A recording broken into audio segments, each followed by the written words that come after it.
Welcome to a brief overview of jazz and jazz trombone players in particular. All the links to my sources and to the music that's playing in the background will be in the description down below if you want to check those sources out, and just go down there and click them.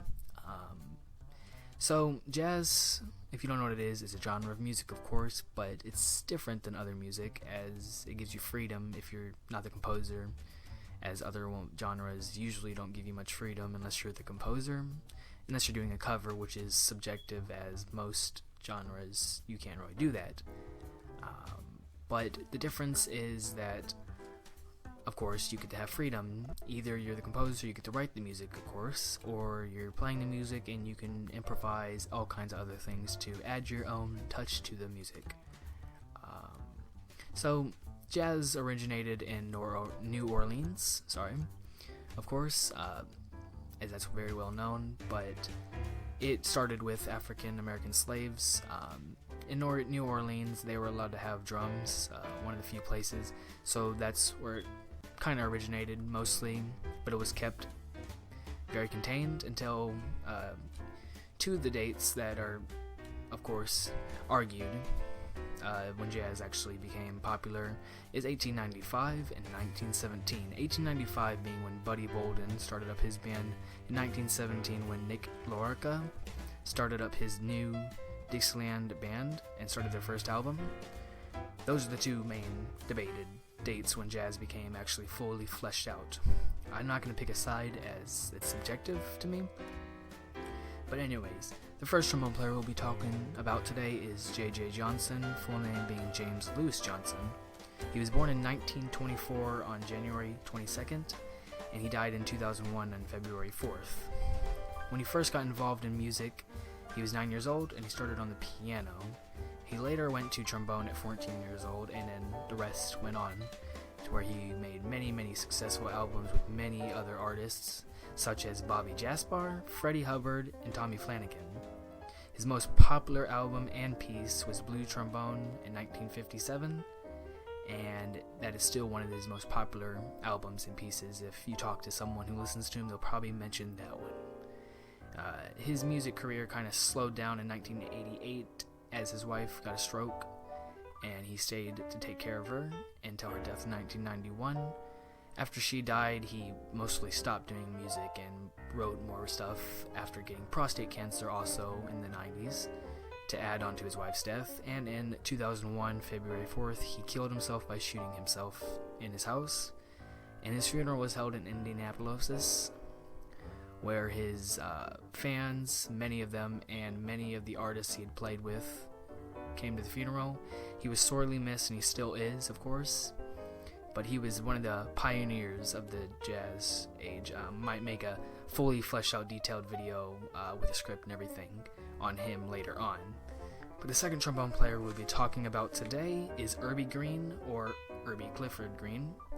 He was born in 1926 on August 8th, and he's still alive today. He's 90 years old as of now, and he still plays, not as much of course, he doesn't do any actual music, but he does go to the Celebration of Arts Festival in Pennsylvania every single September to play there, which is located near his home in Pennsylvania.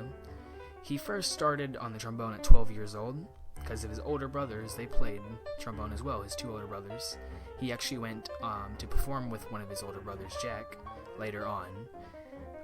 When he was young, he listened to Tommy Dorsey, Jack Teagard, and many of the other trombone greats before him,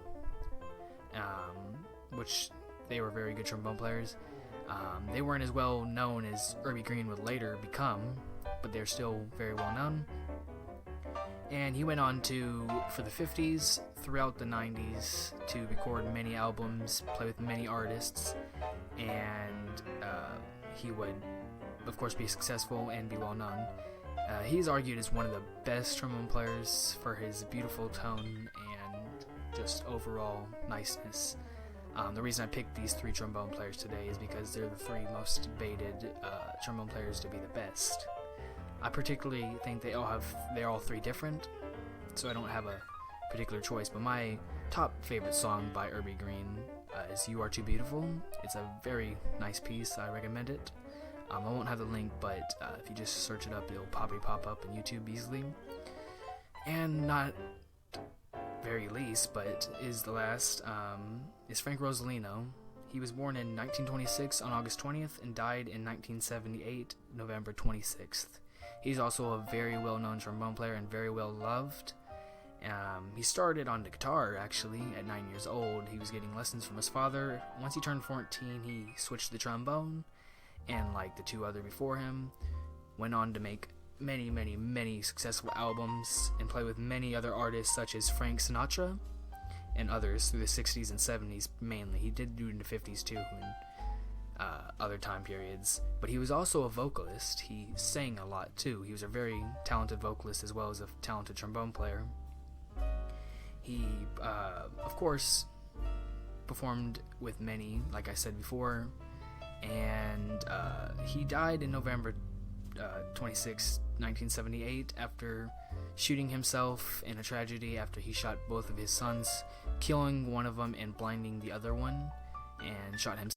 Sadly, just another tragedy just like J.J. Johnson. He was sorely missed.